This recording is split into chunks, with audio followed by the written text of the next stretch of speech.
আজকে সোশ্যাল মিডিয়াতে নানান ধরনের ছবি আর ভিডিও ভাইরাল হচ্ছে। সম্প্রতি জনপ্রিয় অভিনেত্রী কেয়া পায়েলকে নিয়ে কিছু ছবি ছড়িয়ে পড়েছে, যা নিয়ে নেটিজেনদের মধ্যে তৈরি হয়েছে ব্যাপক আলোচনা সমালোচনা।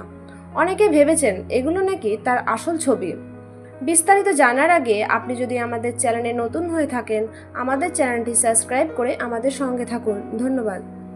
কিন্তু আসল সত্য ভেসে উঠল কেয়া পায়েলের নিজের মুখে। তিনি লাইভে এসে কাঁদতে কাঁদতে জানালেন, এইসব ছবি কিংবা ভিডিও কোনোটাই আমার না, সবই এডিট করা, মিথ্যে বানানো।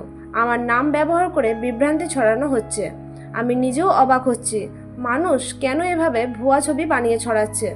বন্ধুরা, মাঝপথে মনে করিয়ে দিচ্ছি, আপনি যদি নিয়মিত এমন সব খবরে আপডেট থাকতে চান, তবে অবশ্যই আমাদের চ্যানেলটি সাবস্ক্রাইব করুন।